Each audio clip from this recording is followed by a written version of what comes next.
Da da da da da da da da da da da da da. Yeah, I'm annoying, right? Some days I'm like, fuck spitting, nah, just kidding. I'm always crashing like my phone cause it's bug ridden. I'm just living, wishing I could better be. Fuck tripping on the past, I'ma let it be. 1 minute, I'm singing in the rain shower. Next minute, I'm surrounded by my mates. DLC or downloadable content is pretty much a staple of games that are coming out at the moment. And of course Battlefield 4 is going to be no different.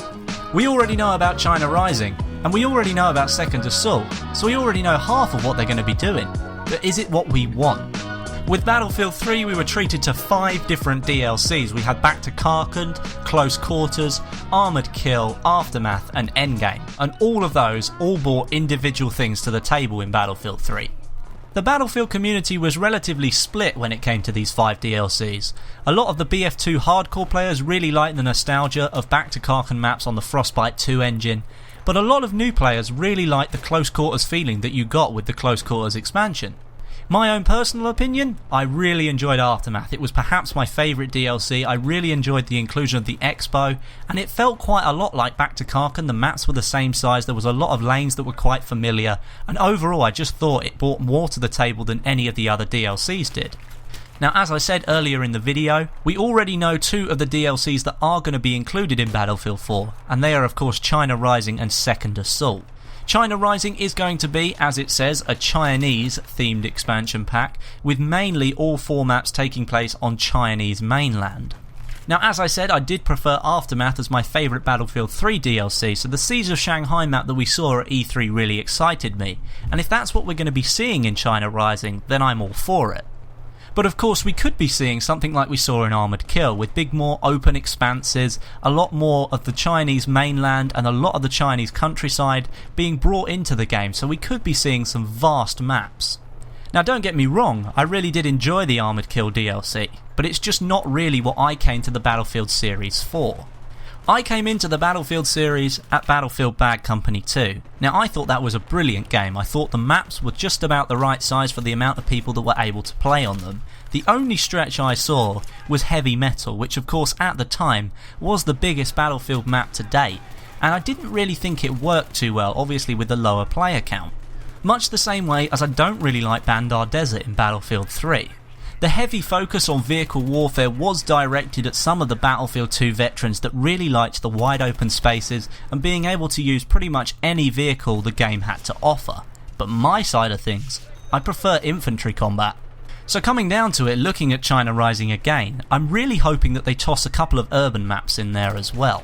Looking at Siege of Shanghai again, that is really a benchmark. That map I've seen in E3. That map was brilliant. I really like the layout. I've watched tons of footage of this map, and I have to say it's very well built.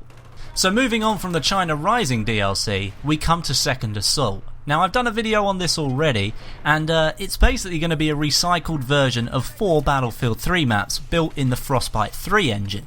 Now I didn't have a problem with the Back to Karkand DLC that we saw in Battlefield 3. This is going to be exactly the same with Second Assault.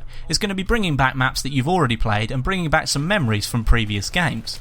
But of course my only problem with this one is Battlefield 3 has only just finished its product cycle, and Battlefield 4 is just about to start, and we're already seeing Battlefield 3 maps in Battlefield 4? Is that what we really want? For me, Battlefield 4 is built on the Frostbite 3 engine, I get that. And a lot of people do like those Battlefield 3 maps being rebuilt on different engines. A lot of people wanted Bad Company 2 maps in Battlefield 3, and I was all for it because I really enjoyed that game. But I have to say, I didn't enjoy Battlefield 3 as much as I enjoyed Bad Company 2. Which is why I'm kind of against the Second Assault DLC. I'd really like DICE to just completely scrap it and focus on making 4 more brilliant maps on the Frostbite 3 engine, perhaps focusing on the American mainland. That was something that was rumoured for Battlefield 3, but never came to fruition. I'm sure a lot of you would love to see a battle going on in downtown Manhattan, around Times Square, around the Statue of Liberty. I'd love to do that. Imagine the aerial combat you could have, weaving in and out of skyscrapers. You've even got naval combat on the river through the middle of New York. Now that would make a great map. We could of course extend the American DLC to somewhere like San Francisco with the Golden Gate Bridge. Let's integrate DICE's version of Destruction for Battlefield 4, which is called Levolution. The Golden Gate Bridge could be something that you could absolutely decimate in the middle of a game. You could take that thing down completely. You could have flags on conquest placed on either side of the river. Of course that makes it difficult to cross without a bridge, but that's where naval combat comes in. Jet skis could play a major role in getting you across that river, and the same way that the attack boats, if you've got control of that water, there's no way the enemy are going to get across unless they go into the air. I mean, there are so many ways that DICE could go about not recycling Battlefield 3 maps, because personally, I've only just played those maps and I'm getting bored of them. Why do I want to play them again? I really like the way they've shot themselves in the foot with it as well, because they've called the expansion pack Second Assault, which basically means this is their second attempt at getting Battlefield 3 right. So with those two DLCs out of the way, what else would you guys like to see?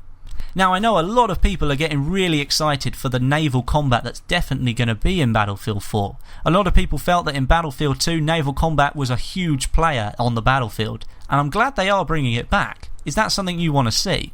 I'm not sure if it's a legitimate rumour, but I've spoken to a lot of people in the Battlefield community, and a lot of people want to see just a naval-based DLC. Now, I think that's both a good and a bad idea. Of course, there is going to be Battlefield 4 Premium. It hasn't been announced yet, but we know it's going to be there. Now, if I bought Battlefield 4 Premium and I was mainly a jet pilot, I don't think I'd be too happy about the inclusion of a full naval DLC.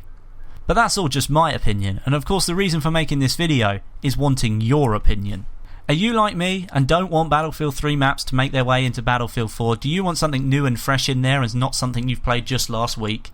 Or are you the type of guy who really enjoys that nostalgic feeling of playing an old map in a new game? You need to let me know in the comments. But that is the end of this video, guys. I hope you have enjoyed it. If you did, don't forget to give it a like, and as I say, put all those comments down below. I do try and read as many as I can. But my name is Westy, and I'll catch you guys in the next video. Yeah, I'm annoying, right? Some days I'm like, fuck spitting, nah, just kidding. I'm always crashing like my phone cause it's bug ridden. I'm just living, wishing I could better be. Fuck tripping on the